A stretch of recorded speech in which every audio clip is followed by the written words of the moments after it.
Doctor अनंत राठी जी, राधे राधे। बीकानेर, राजस्थान। महाराज जी, आपके चरणों में कोटि कोटि प्रणाम। महाराज जी, मैं एक मनोरोग चिकित्सक हूँ। किसी भी रोगी की मानसिक पीड़ा कम करने के लिए मेरे मन में क्या भाव होने चाहिए और भगवत भाव किस तरह किसी रोगी की मानसिक पीड़ा को दूर कर सकते हैं? हाँ, बात ये समझनी कि उसकी जो मानसिकता है वो ऊर्ध्वगति रहित हो चुकी है, मतलब अच्छे विचार और उत्तम विचार रहित हो चुकी है और वो पतन की तरफ ही जाएगी। उसका मूल अध्यात्म में कारण है पाप क्रियाएं, व्यर्थ चिंतन, ओवर थिंकिंग, बहुत सोचना और भगवत रहित सोचना, सत्य रहित सोचना।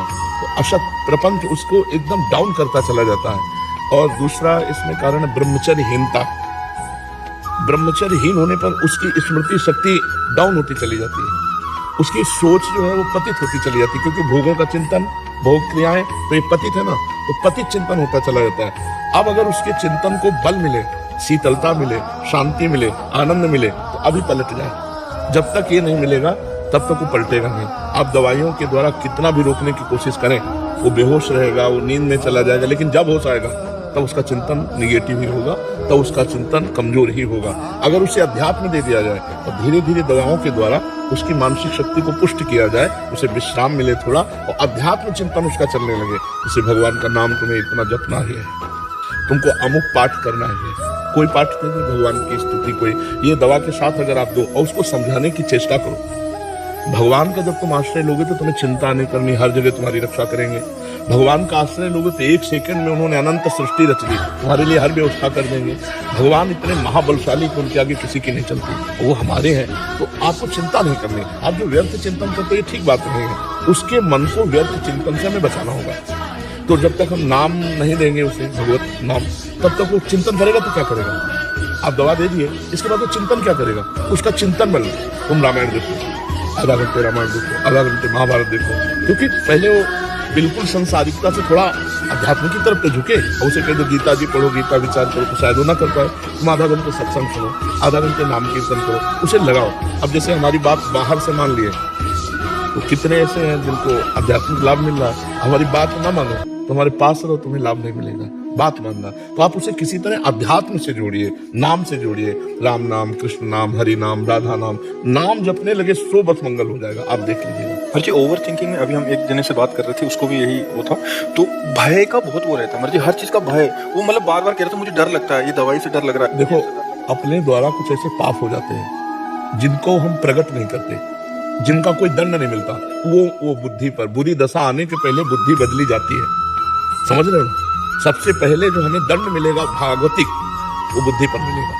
कैसा हो, कैसा हो। अब वो ऐसा भयभीत होने लगा कि बिना कारण के भी भयभीत हो रहा है। वो काल्पनिक भय पैदा करके भयभीत होता चला जाता है और उसकी मानसिकता बिगड़ती चली जाती है। और उसको कोई प्यार देने वाला, कोई समझाने वाला अगर उसको समझाने की भी चेष्टा करे तो नहीं समझेगा। उसके लिए एक ही दवा है, नाम। विश्वास मान लीजिए, ना ठीक हो जाए तो हमसे बताइए। महाराज जी, आपके जो शरणागत भक्त के लक्षण आप बताते हैं, निर्भय, निशंक, निशोक, निश्चिंत और विपरीत भावनाओं को त्याग, इससे सारे लक्षण उससे विपरीत दिख रहे थे। वो शंका कर रहा है, वो शोक कर रहा है, वो अनिश्चिंत है। हाँ, अब जैसे मान लो आप कहते हैं कोई पाप नहीं करते, लेकिन आपने वीरपात किया, उसमें एक बच्चा होने की सामर्थ्य, अगर वही गर्भाशय में पहुंच जाता तो बच्चा होता ना, तो एक बच्चा की हत्या हुई ना। लाखों पाप हो रहे हैं, लाखों अपराध बन रहे हैं, ये सब करेंगे क्या?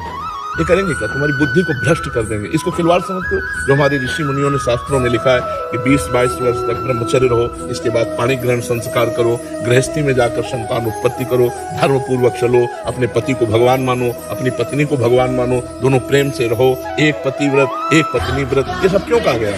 पापाचरण, मनोरंजन, तो भी भोगो, कुछ दिन बाद मनोरंजन का फल अपने आप आ जाएगा कि आपका दिमाग ही आपको दंड देने लगेगा। अपने हाथ से अपना गला काट रहे हैं लोग, अपने हाथ से अपने को फांसी में चढ़ा रहे हैं, अपने हाथ से जहर खा रहे हैं। ये क्या हो रहा है? इतना दुर्लभ मानव देह और आप इस तरह नष्ट करें, उसका कारण है आपका गुप्त पापाचरण।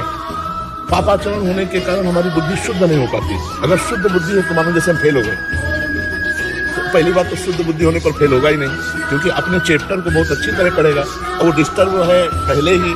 बॉयफ्रेंड, गर्लफ्रेंड, व्यसन, ये वो कई ऐसी बातें होती हैं जिनका लौकिक चिंतन करते करते वो और उतने में हो गया फेल। अब सोचा घर वाले डांटेंगे, मेरी स्थिति का कुछ ऐसे कई हैं। किसान हैं, विद्यार्थी हैं, खिलाड़ी हैं, बहुत से लोग ऐसे हैं, व्यापारी हैं, जो अपने को असमर्थ, असहाय, असफल समझ करके और ऐसा करने नहीं करना चाहिए। ये नहीं करना चाहिए और ये तभी रुकेगा जब बुद्धि शुद्ध होगी। तभी तो देखो सबको प्रातःकाल उठने की आज्ञा हमारे ऋषियों को है, सबको अर्घ देने की, चाहे जिस कुल का हो चाहे सबको सूर्य भगवान का आदर करने की और सबको नाम जप करने की, अपने यथायोग्य अधिकारानुसार मंत्र जप करने की। अब देखो गायत्री मंत्र का जो आखिरी अर्थ है वो परम सत्य, मेरी बुद्धि को प्रचोदयात, सत्य की तरफ प्रेरित करे। पूरा मंत्र तो नहीं करके कोई अधिकारानुसार कहा जाता है, वो परम सत्य मेरी बुद्धि को सत्य की तरफ प्रेरित करे। प्रातः काल उठकर प्रार्थना तो बुद्धि शुद्ध होती। अब आप देखो 10-10 बजे तक सो रहे हैं, सूर्य भगवान उदय होने का कोई मतलब ही नहीं है, कोई दिनचर्या ही नहीं है, कोई दिनचर्या नहीं है। कुछ कार्य कर, मनुष्य जीवन व्यर्थ नष्ट करने के लिए नहीं मिला है। देखो आज भी बीमार स्थिति शरीर की है, हम 11 बजे उठ जाते हैं, 12 बजे तक बैठे रहते हैं, 12 बजे के बाद थोड़ा टहले फिर बैठ गए, 1 बजे शौच स्नान, 2 बजे आ गए रोड में, 2 बजे क्या 2 बजे के 10 मिनट कम, 1:50 हाँ 2, और फिर देखो सब दिनचर्या चल रही है। अरे मनुष्य जीवन मिला, खूब डट के मेहनत करो जिस डिपार्टमेंट में। मतलब बाबा जी हो तो डट के भजन करो, तपस्या करो, कष्ट सहो, जगत मंगल करो, जो जहां है डट के करे तो मनुष्य जीवन की सार्थकता है। खाली बैठे हो मन तुम्हारा शैतान वो मार देगा। तो जो डिप्रेशन में उनको कोई कार्य बताओ, उनके अनुसार, उनकी सामर्थ्य के अनुसार कोई भी कार्य कर ले, मतलब उसके अनुसार थोड़ा सा कार्यरत होना जरूरी है। बेकार आदमी डिप्रेशन में नहीं जाएगा और क्या जाएगा। और नाम जप करें और उसको बौद्धिक स्तर से पुष्ट करो, थोड़ी देर उसको आध्यात्मिक बातें बताओ, थोड़ी देर उससे बातचीत करके समझो कि इसकी दशा कहाँ डाउन हुई है, किस जगह है, ये डिप्रेशन का इसका कारण क्या है। तो विचार शक्ति ही हमको महान बनाती है, विचार शक्ति हमको नीच बनाती है। हमारे अच्छे विचार होने के लिए विवेक की जरूरत है। विवेक मिलता है सत्संग में, बाजार में नहीं मिलता है। बिन सत्संग विवेक न होई और राम कृपा बिन सुलभ न सोई। तो भगवान की कृपा से आप खुद इतने बलवान बनो कि आप संकल्प करो, नाम जप करो, हमारी बात मानो और उसको संकल्प करो सामने आए हुए मरीज के कि मैं अपना नाम जप इसको देता हूँ। और उससे कहो नाम जप करो, तो तुम्हारा जो नाम जप, मान लो 1000 नाम जप दिया, तो वो दान करने का तुम्हें 10,000 नाम का फल मिलेगा। समझ रहे हो, मैं अपना 1000 नाम कैसे दूं? तो 1000 दिए तो पलट कर 10,000 आपका फायदा जो होगा ना, वो 10,000 नाम का फायदा हो और उस जीव का उत्थान होने लगेगा। तो आप भी नाम जप कीजिए और उसके विचारों को पढ़िए और उसको आध्यात्मिक में धीरे से लाइए और भगवान का बल उसे दीजिए, तभी पुष्ट होता, नहीं तो फिर परेशान हो जाएगा। एक समस्या है, हजारों समस्या। शरीर स्वस्थ है, खाने पीने को सब, बेटी ब्याह के योग्य है, पैसा नहीं है, बेटी का ब्याह करने के लिए वो आया ना, तो लड़का वाला ऐसा दिखाएगा मुझे कारें चाहिए। अरे चाहिए कि तुम अपनी बेटी दे रहे हो, बस हमारे लिए पर्याप्त है। कितनी समस्याएं ऐसे गृहस्थों के पास, ऐसे लोग, सब व्यवस्था हो गई है, अब बेटी का जहाँ ब्याह किया, खूब धन खर्चा किया, लड़का बेकार नहीं किया। कितनी समस्या है, संसार समस्याओं का पुंज है। यदि भगवान का भजन नहीं करोगे तो बहुत जीवन बेकार है। इसलिए सबको चाहिए थोड़ी देर। अभी एक रास्ते में देखा था, जब हम अपने लोग आ रहे थे तो रोक के बात किए थे, कह रहे थे 5 मिनट 1 घंटे में और 24 घंटे में 24 मिनट। सिर्फ इतना मैं अभी कुछ दिन हुआ शुरू किए, मुझे बहुत आनंद है महाराज जी, मेरा जीवन बदल गया। ऐसा वो रोक के कह रहे, हाँ रोक के कह रहे। तो उसमें जो सुबह हम आते हैं ना, उसमें बात मान लो, अगर नाम जप शुरू कर, अच्छा नाम जप में पैसा नहीं लगता, आपको ये नहीं कह रहे कि नहा के नाम जप करो कि भाई 4 बजे आप स्नान करो, ऐसा भी। और आजकल स्नान में कौन सी बड़ी सी बात है कि भाई गंगा जी यमुना जी नहाने जाना, अपने बाथरूम में बंद करो, स्नान कर लो, फिर आराम से बैठ करके भजन करो, जीवन सार्थक हो जाएगा। घंटा 2 घंटा अगर नहीं कर सकते तो 24 घंटे में 24 मिनट तो कर लो।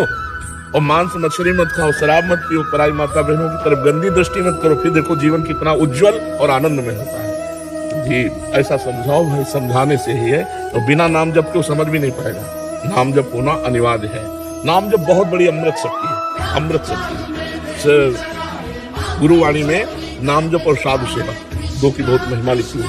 जितने 10 गुरु हुए हैं सबके वाणी को पढ़ के देखा, केवल नाम जप। अपने महापुरुषों को जितने देखो सब नाम, कबीर जी, रामानंद स्वामी और जितने भी बड़े बड़े संत हुए सब नाम से। देखो इस मन की एक चाल देखो, चुप हुए देखो चल पड़ा, लगाए हो सुनने में, जहां चुप हुए तो अपनी चाल चल पड़ा। अब अगर आपकी चाल नीच कोट के चिंतन के तो नीचे चला जाएगा, उच्च कोट के तो उच्च। इसको फंसाना है। हम कार्यरत है तो मन लगा हुआ, जहां कार्य से हटे राधा राधा राधा राधा राधा राधा फौरन लगाओ इसको। फिर कार्य में लग गए, फिर भूल गए, कोई बात नहीं, फिर याद आया, फिर राधा राधा राधा राधा। इसको देखो लगाओ तो आनंद आने लगेगा। नहीं असत चिंतन करता, बहुत ये दुष्ट है। ये गंदी बातें पकड़ लेगा और अच्छी बातें पकड़ेगा नहीं। उसको अच्छी बातें जबरदस्ती पकड़ाना पड़ेगा और अच्छी पकड़ लिया तो जीवन मुक्त हो जाएगा। इसको देखो, इसकी चाल देखो, जहां शांत हो वो चल पड़े अपनी चाल पर। कोई व्यक्ति लाएगा, कोई वस्तु लाएगा, कोई घटना लाएगा, कोई भोग लाएगा और उसी के चिंतन कराएगा, हमारे पावर को नष्ट करता जाएगा। जो हमें मनुष्य शरीर में पावर मिला है, चिंतन के द्वारा पावर बढ़ता है। और चिंतन के द्वारा ही पावर नष्ट होता है। असत चिंतन के द्वारा पावर नष्ट होता है और सत चिंतन के द्वारा पावर बढ़ता है। तो पावर बढ़ाने वाला चिंतन कोई बिरला ही करता होगा, नहीं, पावर नष्ट करने वाला ही चिंतन होता है। कहीं किसी व्यक्ति से राग, कहीं किसी व्यक्ति से द्वेष, कहीं कोई घृणात्मक बात, कहीं कोई ऐसी, और वो सब दिमाग में भर रही है और दिमाग को कमजोर करती चली जाए। आप जब शयन करते हैं, 6 घंटे सोते हैं, तो आप अपने को बलवान महसूस करते हैं, इंद्रियों को फ्रेश महसूस करते हैं। क्यों? क्योंकि 6 घंटे चिंतन रहित सो गए। 6 घंटे संसार का चिंतन नहीं हुआ, कोई चिंतन नहीं हुआ, इसलिए आपकी इंद्रियों में बल आया। यदि 6 घंटे आप भगवान के चिंतन में संसार को भूल जाए तो सोचो क्या स्थिति होगी। ना सत ना असत कोई चिंतन नहीं हुआ नींद में, तो आपको लगा आज मैं बहुत आराम से सोया, तो एक मतलब फ्रेश अनुभव होता है, क्योंकि चिंतन छूटा। अगर आदमी को नींद ना आए तो आदमी परेशान हो जाए। क्यों? क्योंकि उसका चिंतन नहीं रुक रहा है, उसको चिंतन रोकना है। अगर हम वही चिंतन नाम के बल से रोक दें, राधा राधा राधा, तो 6 घंटे ना सोए भी तो भी आनंद बना देंगे। 1 मिनट दिन में नहीं सोते, रात्रि में 8 से 11 ये समय शयन का है, और इसमें जो आ गई सो आ गई, राधा राधा राधा राधा। तो हमारा चिंतन का ठिकाना तो होना चाहिए, कोई ठिकाना तो होना चाहिए। जैसे जलजहाज का पक्षी उड़े कितना भी उड़े, उसका ठिकाना वही जलजहाज में आना पड़ेगा। ऐसे ही हमारा मन कितना भागे, एक ठिकाना तो होना चाहिए। अब आपके मन का ठिकाने नहीं है, वो सोचते ही चला जा रहा है, तो आप परेशान नहीं हो जाएंगे। एक ठिकाना रखो, राम नाम, कृष्ण नाम, राधा नाम, राधा राधा राधा, उड़ा मन गया संसार में, संकल्पित फिर आया राधा राधा राधा, फिर हुआ, आप बच जाओगे। नहीं, संसार का चिंतन करते करते आपकी शक्ति क्षीण होती चली जाएगी और आप पतित हो जाएंगे। आप देखो, जो ठीक से चलते हैं उनका अलग जीवन होगा, जो पतित चलते हैं वो थोड़े दिन के लिए आपको प्रकाशित दिखाई देंगे, लेकिन बहुत बुरा फ्यूज होंगे, बहुत बुरा वो पतित होंगे। गंदे आचरण करने वाला कभी उन्नतिशील नहीं हो सकता, चाहे जितना बड़ा धनी दिखाई दे, खोखला होता है अंदर से। जैसे लकड़ी है ना, घुन लग जाए तो अंदर से खोखला कर देती है, बाहर से अच्छा दिखाई देता है, अंदर से खोखला होता है। धर्मात्मा पुरुष बाहर से भले कम पैसे वाला दिखाई दे, बाहर से वो अच्छा ना दिखाई दे, लेकिन एक दिन वो चमकेगा। और जो अधर्म वाला होता है, बाहर से भले चमक रहा है, वो एक दिन फ्यूज होगा, पक्का समझ लीजिए। अधर्म आचरण नष्ट कर देता है। तो हमें लगता है कि हमारे मन को एक ठिकाना चाहिए, वो है ठिकाना भगवान का नाम। तो नाम में लगवा दो कि ये औषधि है और ये परम औषधि। राधा राधा राधा बोलो, 10 मिनट बोलो, 20 मिनट बोलो, फिर धीरे धीरे ठीक हो जाओगे।